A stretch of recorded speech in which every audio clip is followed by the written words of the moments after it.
복스러운 소망을 품고 기다리라는 제목으로 여러분들과 함께 이야기를 나눌 건데요. 여러분들이 살면서 누군가를 권면을 할 때가 있잖아요. 그러면 누군가를 권면을 할 때는 권위가 있어야 됩니다. 뭐 그 사람이 학교 선생이든 목사이건 또 그 집안의 가장이건 운동하신 분들이 계시니까 뭐 코치든 감독이든 그 사람이 권위가 없으면 어떤 사람들을 권면을 할 수가 없어요. 실상적으로 어린 아이가 어른을 권면한다고 말하지는 않거든요. 그러니까 분명히 누군가를 권면할 때는 권위가 있어야 되는데 이 권위는 내가 만든 건 아니에요. 누군가에게 이 권위는 부여를 받죠. 그러니까 어떤 나쁜, 그러니까 악한 권력, 악한 세력들에게 내가 이 권위를 받는다면 어떤 행동을 나올까요? 악한 권변들이 나오겠죠. 그러니까 내가 어떤 권위를 가지고 있는가, 이게 대단히 중요하거든요. 그런데 우리 기독교가 말하는 이 권위에서 나오는 이 권면은 동기가 중요합니다. 어떤 동기에서 이게 나오는 것인가? 사랑의 동기 안에서 권면이 나와야 되거든요. 제가 제 자녀를 권면을 할 때는 악한 동기에서 나오진 않을 거 아닙니까? 어떤 부모가 자식을 권면할 때 악한 동기에서 자녀를 권면을 하겠습니까? 사랑의 동기 안에서 자녀를 권면을 하는 거거든요. 결국 사람을 양육해가는 과정은 사랑의 동기 안에서 사람을 양육해 나가야 된다. 그러면 교회 공동, 사회는 둘째 치고 세상은 둘째 치더라도 교회 공동체 안에서 어떤 권위를 가지고 있는 자가 어떤 자를 권면을 해야 할 때는 그 내면의 그 동기는 반드시 사랑의 동기가 있어야 된다. 오늘 본문의 메시지가 이러한 메시지로 전개되어 나갑니다. 짐승도 마찬가지지만 사람은 뭐 두말할 것도 없고요. 말하지 않아도 눈빛만 보아도 저 사람이 어떤 동기로 나를 권면하고 있는지 다 압니다. 설사 저 사람이 나를 미워하는 감정에서 나를 권면을 하는가 아니면 자기의 이익을 위해서 자기의 일속을 위해서 나에게 이런 권면을 하는가 다 안다니까요. 하지만 다 그냥 모른 척 속아주는 척 그런가 보다 하면서 넘어가지 진심 어린 대화, 진심 어린 권면은 사람은 다 알게 돼 있어요. 공감대가 형성이 돼야죠. 공감대가 형성이 되었을 때 그때 시너지 효과, 그때 그냥 번쩍이면서 역사가 일어나는 거예요. 그러니까 사람 하나를 변화를 시키려면 그 안에 결론적으로 있어야 될 게 뭐냐면 사랑의 동기가 있어야 된다. 이것이 없이 어느 자꾸 법칙을 만들고 규율을 만들고 원리를 만들고 이런 것들을 자꾸 만들어서 이틀 안에서 사람을 한번 끌어보겠다 하면 계속해서 실패를 맛보게 되고 설사 잘 가더라도 이 법칙, 이 규율이 없다. 어떤 권위자가 없다. 그러면 다시 그 사람과의 관계, 모든 이런 행동 범위들은 깨져버리는 거죠.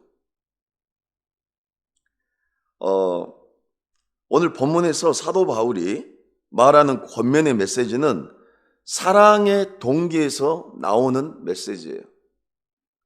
사람을 양육하는 방법도 사랑의 동기에서 나와야 된다고 제가 말씀을 드렸죠.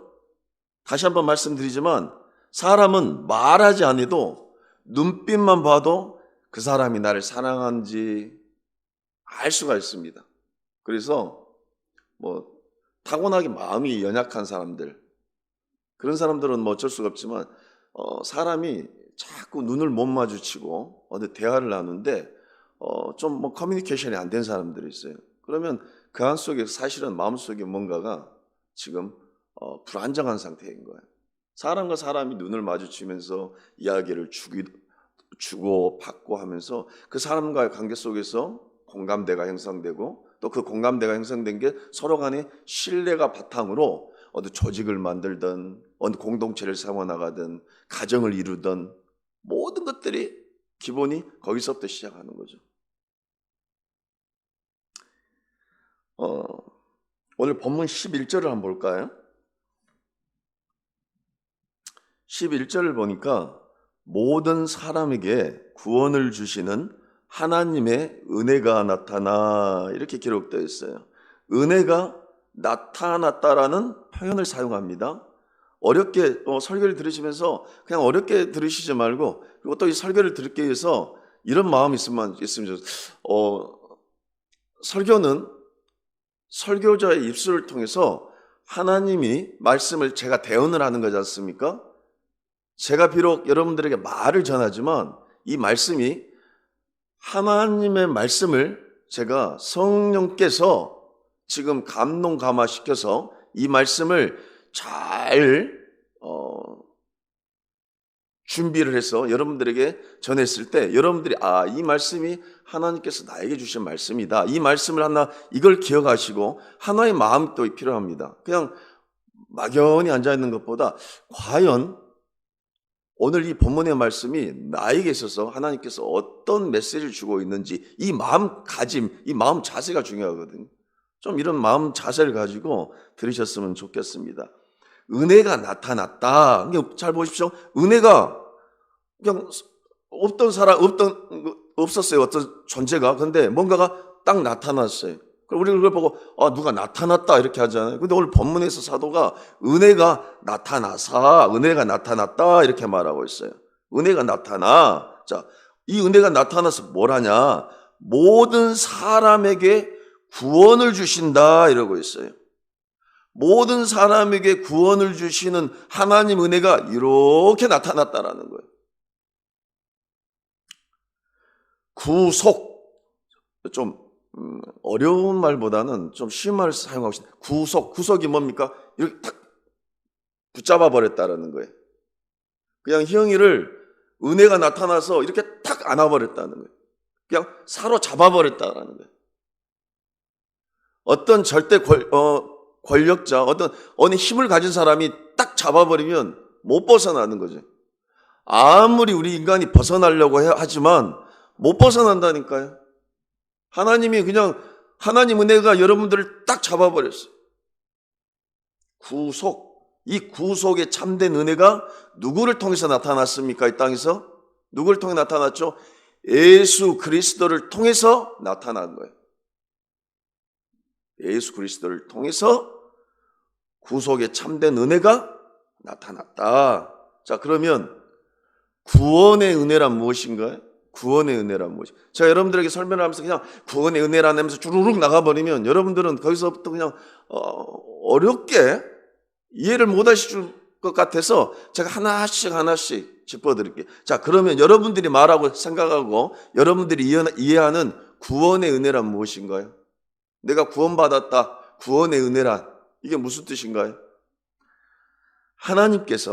하나님이 친히 인간의 몸을 입고 이 땅에 오셨어요. 누구죠? 예수 그리스도가. 창조주이신 하나님의 아들 예수 그리스도가 신이죠. 그분이 인간의 이 연약하고 죄 많고 낮고 낮은 이 땅에 인간의 몸을 입고 하나님이 이 땅에 오셨어요. 이걸 성육신이라고 합니다. 이 땅에 오셔서 뭘 하셨냐?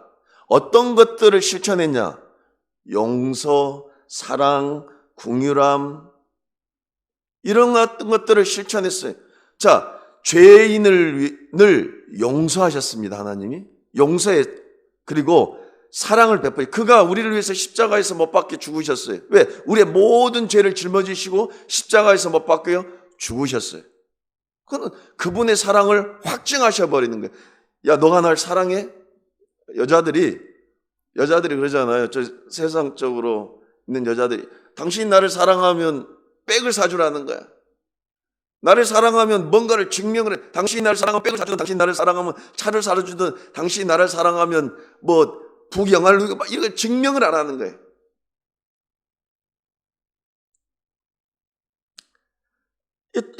하나님께서 그거하고 비교하게 예를 들어서 설명한 겁니다. 하나님께서 자신의 사랑을 어떻게 확 보여주셔 버리냐면 십자가에서 그냥 죽으셔 버렸어요. 그래서 내가 너를 사랑한다. 이것을 하나님의 아들이신 하나님이신 예수가 십자가에서 죽으셨다는 거, 그것으로 자신의 사랑을 확 보여줘 버리는 거예요. 이걸 확증이라고 그래요. 누구에게? 자격 없는 우리들에게. 우리는 사실상 하나님이 우리를 위해서 죽으셔야 될 이유가 하등의 이유가 없었던 거예요. 내가 무슨 공로가 있어서, 내가 좀 의로워서, 내가 좀 준법 정신을 잘 지켜서, 내가 뭔가 좀 뭘 잘해서 이게 아니라 값없이 이걸 가지고 우리는 뭐라고 말하냐면 호의라고 했어. 호의. 우리가 호의를 베푼다잖아요. 우리를 사랑하신 그분의 호의. 이걸 우리는 뭐라고 말하냐면 은혜, 이렇게 말했어. 은혜다. 은혜 받았다.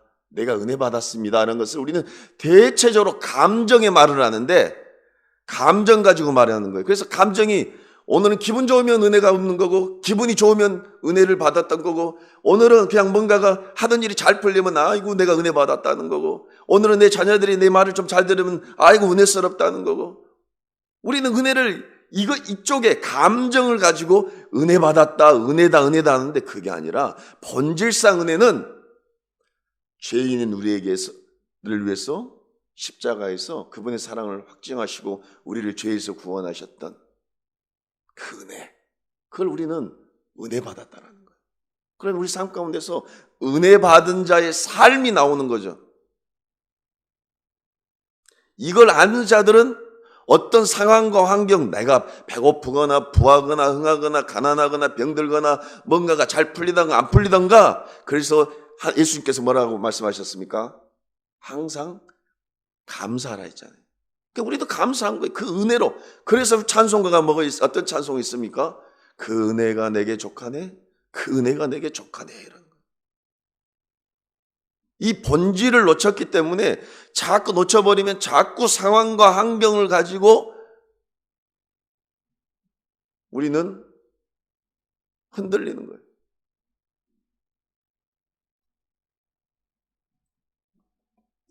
잘난 사람, 못난 사람, 유대인이건 이방인이건 남자건 여자건 어린아이건 나이를 먹은 사람이건 어느 누구 자격 없이 배운 사람이건 못 배운 사람이거든, 신학을 좀 많이 알든 못하든, 기도를 많이 한 사람이건 기도를 적게 한 사람, 이거와 상관없이 그를 믿는 자에게 값없이 베푸시는 사랑, 그걸 은혜다.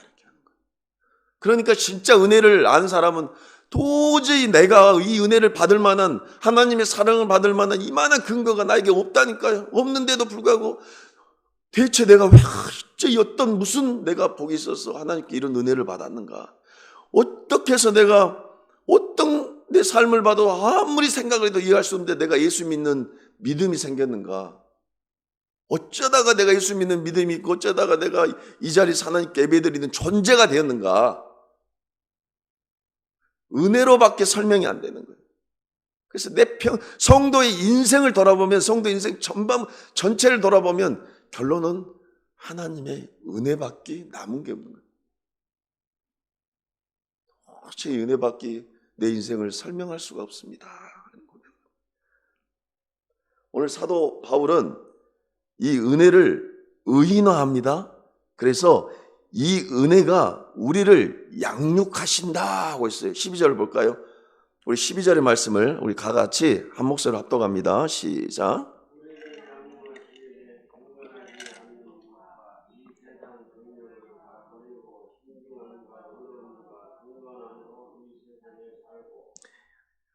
재밌죠?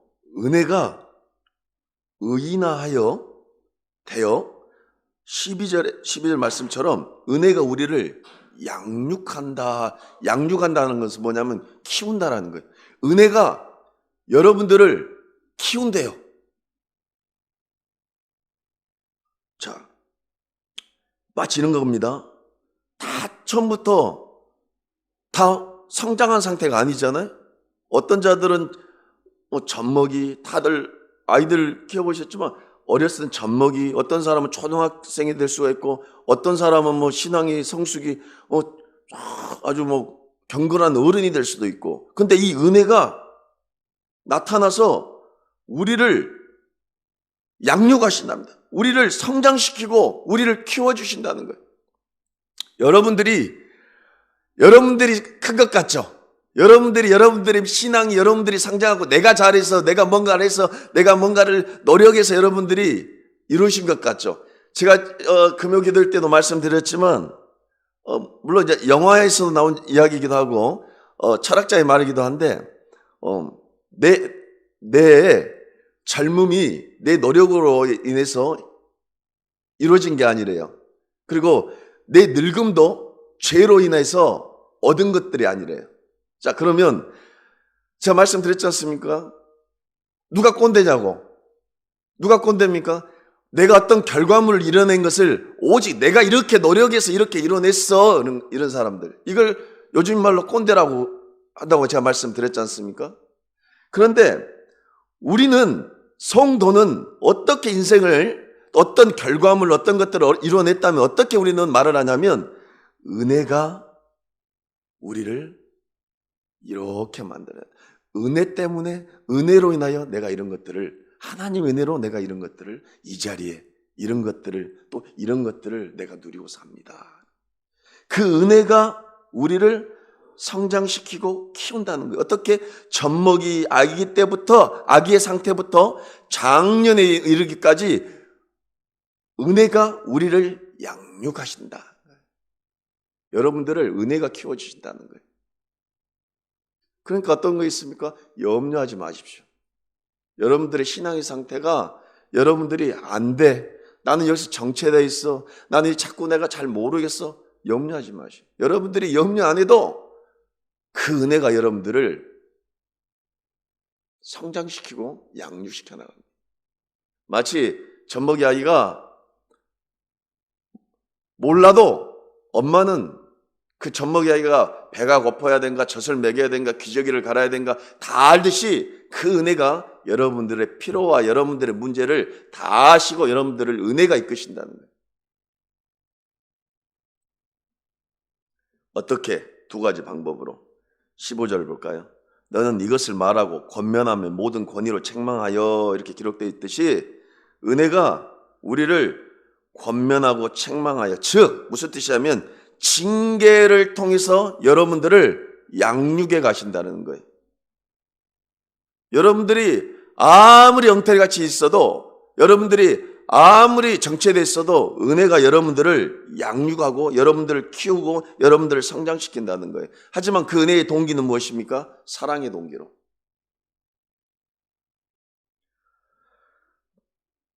이 원리가 교회 공동체 안에서도 그대로 있는 거예요.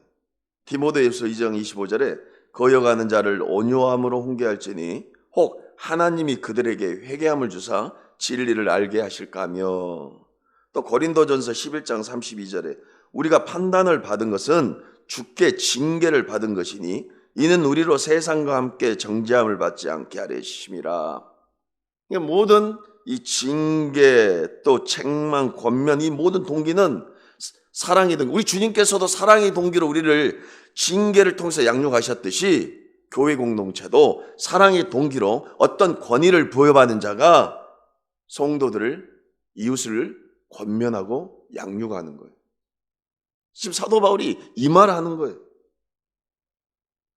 근데 이 은혜가 우리를 어떻게 양육하냐면 특별히 버리고 부인하고 숨기고 외면하는 방향으로 우리를 끌고 갑니다. 다시 한번 말씀드릴게요. 어떻게 해요? 버리게 만듭니다. 부인하게 만들고 숨기게 만들고 외면하게 만들어요. 무엇을? 세상을. 여기서 나오는 경건하지 않는 것과 이 세상 정욕, 이것을 자꾸 부인하고 버리고 감추고 소멸시키도록 은혜가 우리를 이 방향으로 끌고 가요. 은혜가 여러분들을 어떻게 끌고 가냐면, 여러분 경건하지 않는 것으로 여러분을 끌고 갈 것 같습니까? 그러면 여러분들은 은혜를 받지 않는 거예요. 여러분들이 이 세상 정욕, 이 세상 것들을 무던히도 지금까지도 좋아했지만 내가 예수 믿고도 더 좋아하게 여러분들이 이 세상을 좋아하게 여러분들 끌고 가실 것 같습니까? 그래서 교회를 가니까 자꾸 이것을 부추긴다면 여러분들은, 그리고 이 말씀이, 이걸 부추기는 말씀이 여러분들에게 달고 오묘한 말씀으로 여러분들 귀에 들린다면 여러분들은 지금 신앙, 여러분들은 은혜를 오해하고 계신 거예요. 예수를 잘 믿으니까 내가 모든 것들이 마음사형통하고 내가 예수를 잘 믿으니까 그동안 안 된 것들도 쑥쑥 풀리고 예수를 잘 믿으니까 내가 갖고 싶은 것을 다 가졌다. 그러면 지금 12절의 말씀과 반대로 이 세상 정욕을 여러분들이 은혜가 끌고 갔다라고 말한 거와 똑같아요. 제가 누누이 말하지만 성경에서 그런 말씀이 있으면 자기 좀 갖고 와보세요. 가지고 와보세요. SBS 뉴스에 이번 주에 나왔는데 6개월 단기 코스 목사 코스가 뉴스에 나왔습니다.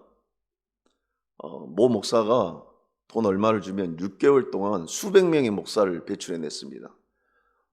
중졸이에요. 중졸인데도 불구하고 6개월 단기 코스 목사가 됐는데 대한민국만 해도 수백 명, 수천 명이 나왔어요. 신학은 사실상 한 10년, 지금 12년째 공부를 해봐도 이 정도 아는 거예요. 이 정도 아는 거예요. 여기 운동하는 분들이 계셔서 그러지만 여러분들이 운동하면서 전문적으로 제가 알기로도 뭐 새벽, 오전, 오후, 저녁 4번씩을 그 험한 운동을 하면서도 거기서도 전국체전 뭐 어디 매달가서 다들 우승합니까? 못하지 않습니까? 물론 하나님께서 주의 일을 하는 데 있어서 그게 뭔지 중요할까 하지만 6개월에서 신학을 알고 그걸 복음을 전한다면 얼마나 모순됩니까? 거기서 SBS 뉴스에 나왔어요. 부끄러운 현실인데 진짜 우리가 성경에서 말하는 하지 말라는, 그러니까 은혜가 우리를 양육하셔서 경건하지 않고 이 세상 정욕을 다 버리게 한다는 것은 뭐냐면 무던히도 이 세상적인 것들을 은혜가 끊어버린다라는 거예요. 끊어버린다라는 거예요. 자, 경건하지 않다라는 것은, 자, 여기서 버리다라는 뜻은, 자, 마태복음 10장 33절에 이 말씀과 똑같은 말씀인데 예수님께서 뭐라고 말씀하셨느냐면 누구든지 사람 앞에서 나를 시인하면 나도 하늘에 계신 내 아버지 앞에서 그를 시인할 것이요, 누구든지 사람 앞에서 나를 부인하면, 여기서 부인이란 말이 버리다란 말과 같은 헬라어상 동일한 말이에요. 나를 부인하면 나도 하늘에 계신 내 아버지 앞에서 그를 부인하다, 버린다란 뜻이에요. 이 세상 정욕을 다 버린다, 끊어내고 잘라내고 소멸시켜버리는 건 똑같은 거예요. 또 누가복음 9장 23절에 또 무리에게 이르시되 아무든지 나를 따라오려고, 예수님 말씀이시죠. 자기를 부인하고, 이 부인이 이 디도서 2장 12절에 이 말씀에 기록되어 있는 이 세상 정욕을 다 버리고 다 부인하라는 말과 똑같은 거예요. 날마다 제 십자가를 지고 나를 따를 것이다. 버리고 부인하라는 거라니까요. 은혜가 우리를 어떻게 끌고 가냐면 이 세상 정욕, 경건하지 못한 것, 내 자신, 내가 그토록 좋아했고 예전에 내가 추구하고 싶고 목적 삼아서 내가 목숨과 같이 여기고 싶어서 그것 가지고는 내가 밤잠을 설치면서도 목숨을 걸 정도로 내가 사랑했던 세상의 것들을 은혜는 딱 부인시켜버린다는 거예요. 그러니까 실은 말씀을 들으면 괴로운 거예요. 부자 청년은 내가 어떻게 하면 예수를 따르겠습니까? 이 말할 때 예수님께서 너가 가지고 있던 것들을 전부 다 버리고 날 따라왔을 때 부자 청년은 한숨 쉬고 가버렸어요. 그러니까 기독교는 진리가 들어오면 사실은 괴로운 거예요. 죄인인 인간한테 말씀이 괴로운 거예요. 괴롭다니까요. 수십 년을 내 인생에서 그것만을 목적으로 살았는데 그게 부인을 시켜버린대. 틀렸다고 말하는데 기분이 나쁘죠. 그거 부인하고,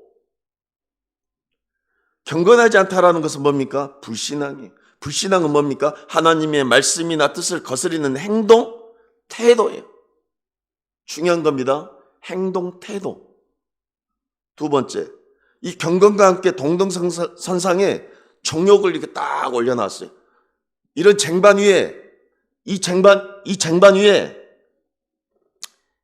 위에 정욕과 경건함을 딱 같이 올려놨어요. 그만큼 이 정욕이 나쁘다는 거예요. 이거 끊으라는 거예요. 은혜가 끊으라는 것도 중요하지만 좋지만 끊어버린다라는 거예요. 은혜가. 정욕이 뭡니까? 욕심, 탐심, 탐욕. 남의 것을 남의 것으로 인정하지 못한 것. 내가 지금 내 현실에 처해 있는 내 상황을 나에게 하나님 주신 최상의 것이라고 인정하지 못하는 것. 그러니까 남의 여자도 내 여자를 만들고 싶고, 남의 재산을 내 것으로 만들고 싶고, 남의 자식보다 내 자식이 더 잘났으면 좋겠고, 하나님이 내 자녀를 줬다라는 것은 내 인생에서 그 자녀가 최상의 것을 그 상태에서 준 거라니. 그래서 어떻게 해서 저놈보다 내 자녀가 더 잘나야 돼. 저 자녀는 놈이야. 내 자녀는 귀한 자녀. 그래서 어떻게 저 사람보다는 더 잘나야 되는 거예요. 그래서 끊임없이 모든 것이 세상이 여기서부터 뒤틀리는 거예요. 하나님이 나에게 주신 최상의 것. 교회도 마찬가지예요. 교회도 저 큰 교회가 화려한 교회가 내 교회가 되고 싶고 거기서 내가 뭔가를 하고 싶은 자꾸 그쪽으로 가진다니까요. 아이고 나는 그런 게 없습니다. 그게 아니요. 그냥 감추고 그냥 무덤덤에 사는 거지. 제 안에도 이런 것들이 가득 차 있다니까요.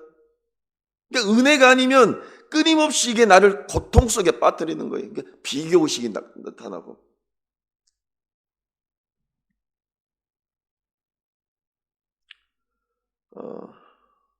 욕심, 탐욕 이러한 것들을 사랑하는 간절함이 있는 것들, 이런 것들을 은혜가 끊어버린다는 거예요. 은혜가 징계하여 이러한 것들을 멀리하게 만들어버려요. 그래서 어디로 끌고 가냐면 은혜가 신중함, 의로움, 경건함으로 이 세상에서 살도록 우리의 체질을 바꿔버리는 거예요. 체질을 딱 바꿔버리는 거예요. 아직 여러분들이 체질화가 되어 있지 않지 않습니까? 내가 신중함과 의로움과 경건함으로 이 세상으로 살아가고자 하는, 또 살아가는 여러분들이 체질이 안 되어 있기 때문에 괴로운 거라니까요. 아직은 체질이 안 되어 있는 거예요, 내가. 그래서 나는 내 체질은 어떤 게 익숙하냐면 경건하지 않는 것, 세상의 정욕, 이런 것들이 내 체질화가 되어 있기 때문에 이게 편한 거예요.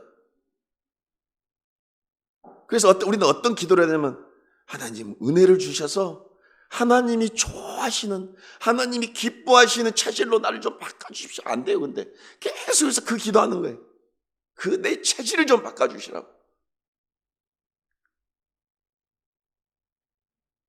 은혜가 죄의 종로로 하여 불신앙 정욕을 따라 살지 못하도록 하시도록 강구해야 돼요.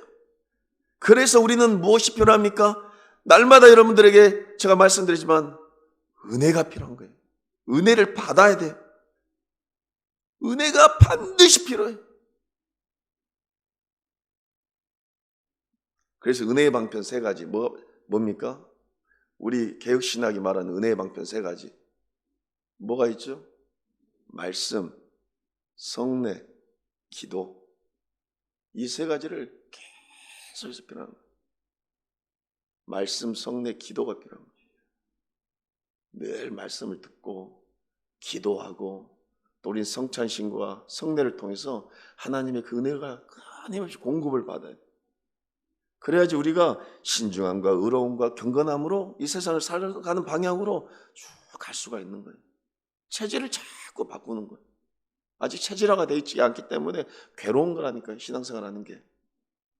체질화가 되지도 않은 사람을 자꾸 뭔가를 자꾸 막 시키고 뭔가를 자꾸 막 하면 괴로운 거예요. 운동선수가 자기 몸이 체질화가 안 돼 있고 거기 단련이 안 돼 있는 사람을 아무리 시켜보십시오. 그 운동을 할 수가 있는가? 못 하는 거죠. 쉽게. 그래서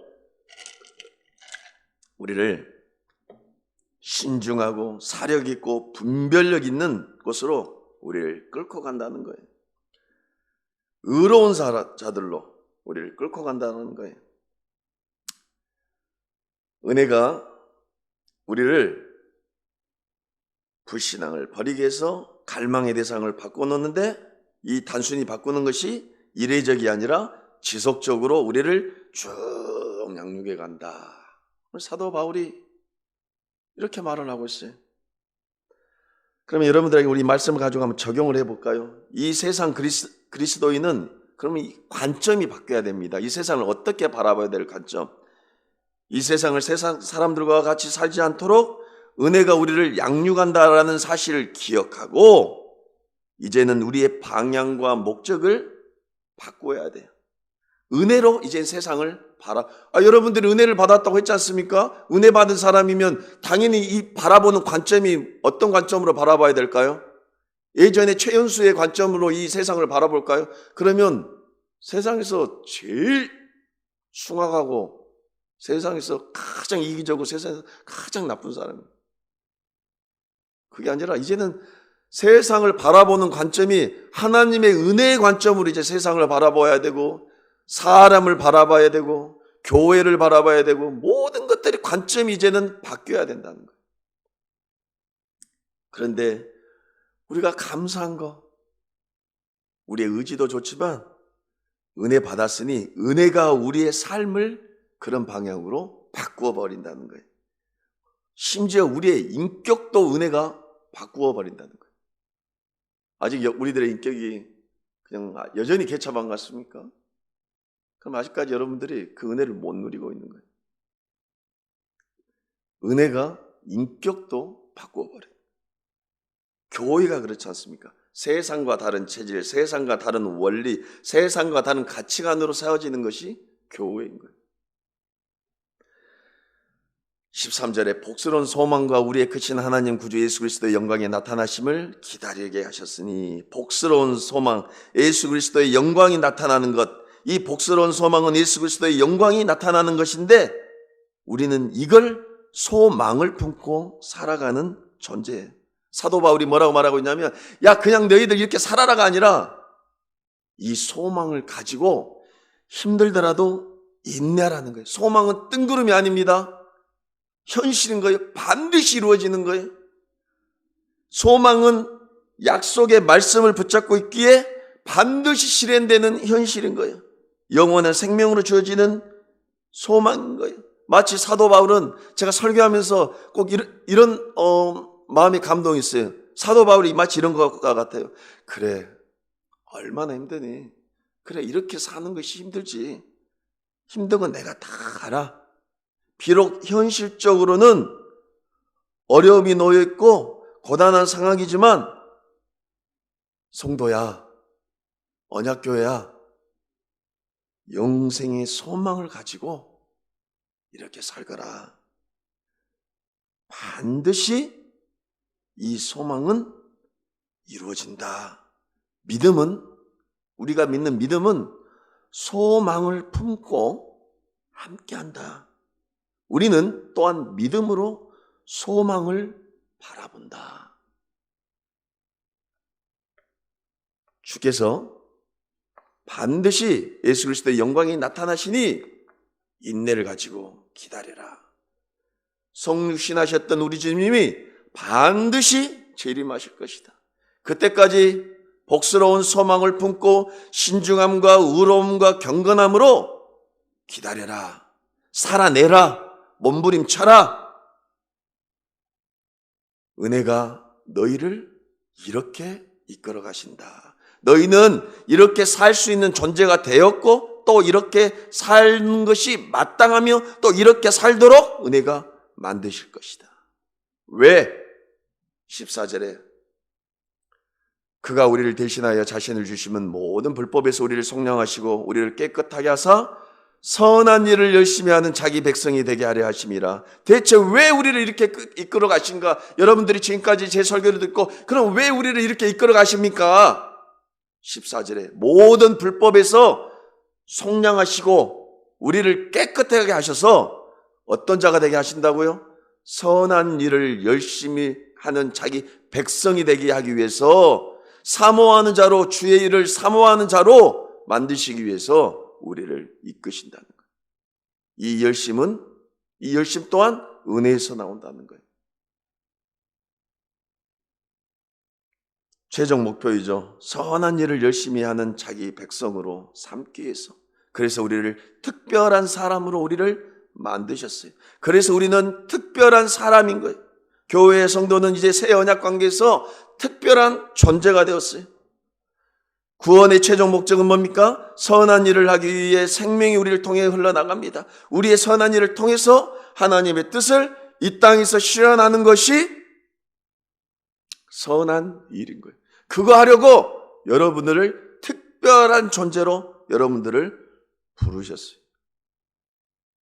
그런데 이것을 여러분들이 오해를 하셔서 하나님이 여러분들을 부르셔서 여전히 세상의 정욕 속에서 내 마음대로, 내 뜻대로, 내가 원하는 대로 살기 위해서 하나님이 여러분들을 부르셨다고 생각하는 것은 여러분들은 말씀을 잘못 오해하신 거예요. 말씀을 정리합니다. 이 일을 위해 교회가 세워지는 거예요. 그냥 건물 막 높게 짓고 거기서 정치하고 권력을 가지고 뭔가를 이루려고 교회를 세워진 것이 아니라 이러한 목적을 이루기 위해서, 이러한 뜻을 실현하기 위해서, 하나님의 선한 일을 실현하기 위해서, 이 땅에서 실현하기 위해서 교회가 세워지는 거예요. 이 소망을 품는 성도들을 또한 교회는 세워야 되는 거예요. 그 소망을 품는 일, 그 일을 하도록 주께서 목회자에게 권위를 주셨어요. 말씀의 권위, 목회의 권위를 왜 주셨냐? 이 선한 일을 하기 위해서. 사랑의 동기 안에서. 그 권위를 받는 거예요. 어떤 세상의 힘의 권위를 받는 것이 아니라 이 권위로 여러분들에게 말씀도 전하는 거예요. 이 선한 일을 열심히 하는 사람으로 은혜는 우리 교회를, 여러분들을 이끌어 나가심을 기억하십시오. 하나님의 뜻대로 살아가는 사람들로 여러분들을 만들어 나가실 겁니다. 은혜가.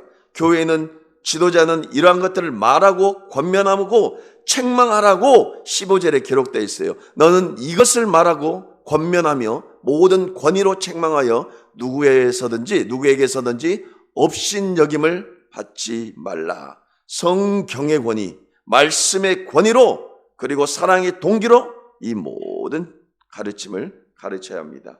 그가 우리를 대신하여 자신을 주심은 모든 불법의 소리를 속량하시고 우리를 깨끗하게 하사 선한 일을 열심히 하는 자기 백성이 되게 하려 하심이라.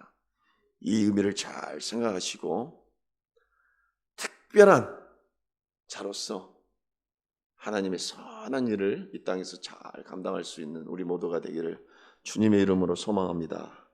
기도하겠습니다.